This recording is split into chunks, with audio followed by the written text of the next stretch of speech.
এই নবী পাকের প্রেমিকেরা মা বাপের কত মর্যাদা আল্লাহ পাক দিয়েছে। কারণ বাপ আমার সারা জিন্দেগিটা তোমাদের ভবিষ্যতের জন্যই খাটে। এখানে যতগুলো বাপ বসে আছে চেহারাটার দিকে তাকিয়ে দেখো, দাড়িগুলো পেকে গেছে, মুখগুলো শক্ত হয়ে গেছে, কারণ শিলা হয়ে গেছে, রোগা দুর্বল হয়ে গেছে। এ সোনার ছেলেরা বাবারা এই বাপগুলো এমনি এমনি হয়ে নেব।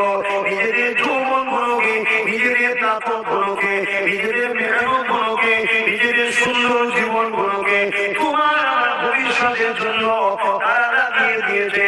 আমি আমার আব্বাদের কথা বলি, আমার আব্বাদার আর যদি কষ্ট করে তার তুলনা দেওয়া যাবে না। আমি আমার আব্বাদের জিন্দেগিটা দেখেছি। এই ছেলেরা নবীর সন্তানের সন্তানে 40-50 বছর ধরে ইসলামের প্রচার করে বেড়ায়, উপর বাংলাতে যায়, উপর বাংলাতে যায়। এই গরমের মধ্যে দিয়ে এমন করে সেই পুরাতন গাড়ি নিয়ে ঘুরে ঘুরে বেড়ায়, খেলে নিয়ে যায়, কত কষ্ট করে ঘুরে বেড়ায়। সেই জন্য অবশ্যই আল্লাহকে খুশি করে নিজের বাচ্চাদের মুখে আহার করে দিবা ওসিলাও করেছে এবং নিজের বাচ্চাদের ভবিষ্যতের জন্য আপনাদেরকে বলে দিয়ে যায়, পৃথিবীর যত বাপ আছে প্রতিটা বাপ তার বাচ্চা ভবিষ্যৎ কল্যাণ দেখতে চায়। এই বুড়ো বাপকে কষ্ট দিও না, এদেরকে ভালোবাসো, প্যার করো, যুবকদের বলছি এদেরকে মহব্বত করো। যদি ভুল হয়ে যায় পায়ে ধরে ক্ষমা চেয়ে যাবেন বলে ফেলেছি, রাগের মাথায় ক্ষমা করে দেন।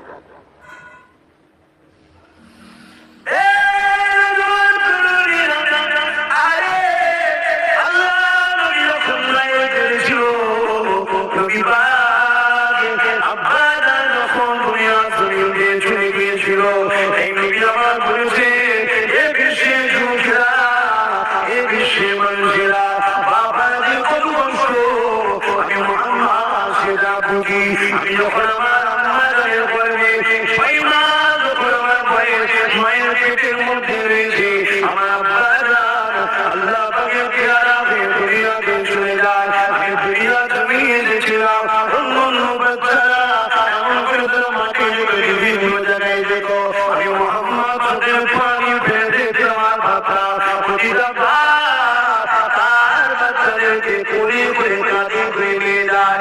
বাপটাকে দেখে প্রতিটা বাচ্চাগুলো শুকিয়ে চলে গিয়ে আব্বা দান বলে জড়িয়ে পারে বাপটাকে করে নিয়ে চুমা দেয়। কিন্তু আমি মোহাম্মদ দাঁড়িয়ে দাঁড়িয়ে চোখের পানি ফেলে কাঁদে, কারণ আমার আব্বা দান দুনিয়া তুমি না। আমি মোহাম্মদকে কোনোদিন বাবা মোহাম্মদ বলে ডাকেনি, আমাকে কোনোদিন করে ফেলেনি, আমাকে কোনোদিন আদর দেয়নি, চুমা দেয়নি।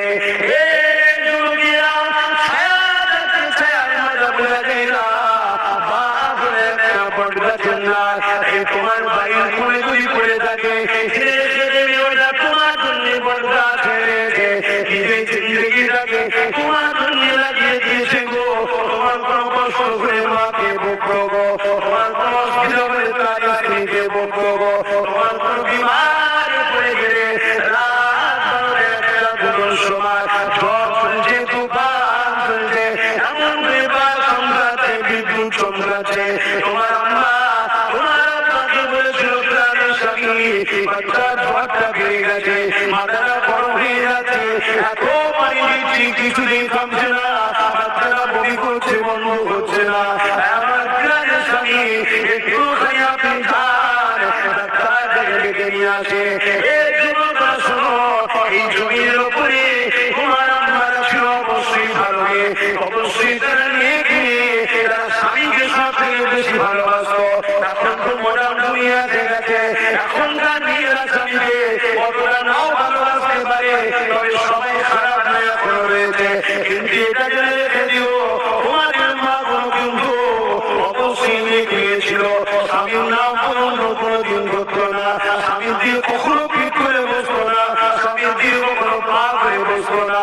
স্বামী বাড়িতে আগে গিলাজে পানি দাঁড়িয়ে রাখতো, গিলাজের স্বামীটা খেলমত হতো, ওই গিলাজের স্বামী দেখো তোমার মা কিন্তু তোমার হয়ে গিয়েছিল আমার স্বামীরা বিপদে পড়বে কিনা, সাপে কেন্দ্রে দেবে কিনা, ভয়ে গাছের জাল দিয়ে পড়বে কিনা, বাদ মারে পড়বে কিনা, কিছুই পারেনি। যার জন্য কি স্বীকার করেছে ভেবে দেখো। আর তোমার আব্বা যান লাইট ছিল না বাবা, তখন বন্ধনকে হাতে করে নিয়ে এই ছাতাও ছিল ছিঁড়া ফাটা, ওই নিয়ে কুকু কুকু করে বেরিয়ে গেছে। ভিজে ভিজে ভিজে ভিজে সোনার বাচ্চার জন্য ডাক্তারকে ডেকে এনেছে। ডাক্তার সারাদিনে দরজার প্রায় বসে রয়েছে। ডাক্তার বাবু সারা দাও, ডাক্তার বাবু দরজা খোলো, যা খুশি করে তোমার বাপকে ডাক্তার বলেছে। মাথা মতো করে তোমার সুস্থ জন্য বাপ কষ্ট করেছে।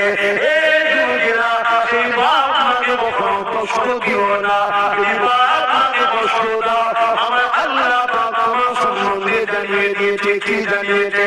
তুমি আমার জানিয়ে দিলে কোন ছেলের বাংলায় যদি বাপ মা একবার করে এই ছেলেটা জাহান্নামী হয়ে যাবে।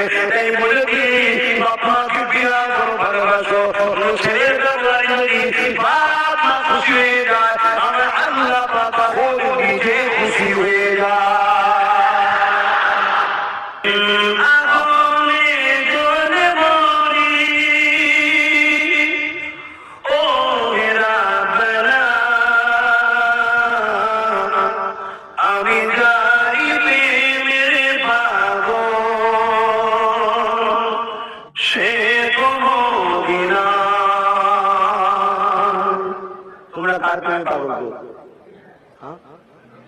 তিনি কোথায়? অবশ্যই আমাদেরকে নজরে রেখেছে, ঠিক কথা, মদিনা শরীফে। তাহলে বলো সুবহানাল্লাহ, আমরা সবাই নবীর প্রেমে পাবো, ঠিক না?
বাপকে কষ্ট দেবে না, মাকে কষ্ট দেবে না, তাদেরকে ভালোবাসো।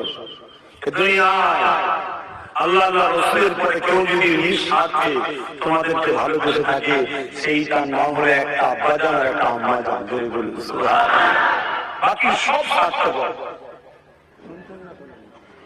বাকি সব স্বার্থ ছাড়া কেউ কাউকে ভালোবাসে না। ও অনেক অনেক কিছু বলবে ভাই, আরে বয়স অনেকের থেকে কম হতে পারে, অল্প বয়স হতে পারে, কিন্তু দুনিয়া অনেক সময় অনেক আল্লাহ নবী নবী জান বলেন বাবা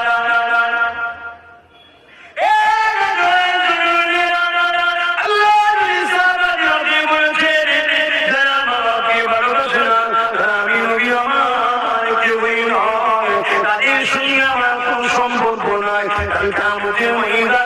আমি নবীর সাফাত করা পারি না এই বলে দিয়ে যায় বাবাকে রাজি রাখবে বাবাকে খুশি করবে বিয়ার করবে জানি জীবনে সুখে অপরে আইয়ের পাশে আই থাকলে কুকুর মুকুরাই চলতে গেলে সমস্যা হয়ে যায় তথাপি এমন কোনো কথা বলে ফেলবেন না এমন কোনো ব্যবহার করে ফেলবেন না যাতে তাদের ধীরে বড় আঘাত লেগে যায় এই যুবকেরা তরুণেরা আল্লাহ নবীর একজন সাহাবী ছিলেন হযরত আবু হুরায়রা রাদিয়াল্লাহু তাআলা এই হাদিসের মধ্যে পুরুষদের মধ্যে থেকে সবথেকে বেশি হাদিস আয়াত করেছিলেন বিলাল চার বাপ তাকে দেখা হয় অর্থাৎ এই চাদর মুড়ি দিয়ে থাকে এই চাদরের মধ্যে বিলাল সব সময় রাখা থাকতো এই বিলালের বাচ্চাদেরকে বড় ভালোবাসা লালন পালন করতে এই যুবকেরা হযরত আবু হুরায়রা আল্লাহ নবী বলে আবু হুরায়রা কেন কাঁদো ইয়া রাসূলুল্লাহ আজ আমি কয়েকদিন ধরে একটা মুসিবত মসলার মধ্যে জড়িয়ে গেছে ইয়া রাসূলুল্লাহ এর সমাধানের ব্যবস্থা খুঁজে পাচ্ছি না কি হয়ে আবু হুরায়রা বলো ইয়া রাসূলুল্লাহ আমি আপনাকে নবী বলে আল্লাহকে আল্লাহ বলে ঈমানের কালেমা পড়ে নিয়েছি আবু হুরায়রা এটা তো খুশির কথা এখানে সমস্যাটা কোথায় হচ্ছে ইয়া রাসূলুল্লাহ আপনার দরবারে বসে আমি আপনার জামান মুবারকে হাদিস শুনি দ্বীন ইসলামের বাণী শুনি এমন করে দেরি হয়ে যায় হয়ে যখন ফিরে যায় আমার আম্মা জান জিজ্ঞাসা করে আবু হুরায়রা তুমি কোথায় যাবে এত দেরি করে কেন আসো আজ কয়েকদিন তোমাকে দেখতে লেগেছে ইয়া রাসূলুল্লাহ আপনি মিথ্যা কথা বলতে নিষেধ করেছে এ যুবকেরা মানাইতে বলে আমরা তোমাদের কিছু বলি শুনতে চাও না কেন মুখ আমাদের কথা কিন্তু আল্লাহ রাসূলে আবু হুরায়রা তারপরে হুজুরানি আমার মাকে মিথ্যা বলি কেন মিথ্যা কথা বলা হলো তোমার মা আমি আমার মাকে আপনার কথা বলে দিয়েছি আম্মা জান আব্দুল্লাহ আখেরি নবী মুহাম্মদ রাসূল আগে ঈমানের কালিমা পড়ে ইসলামের শান্তি ঝান্ডা তলায় দাঁড়িয়ে গেছি আরো জোরে বলুন সুবহান। তারপরে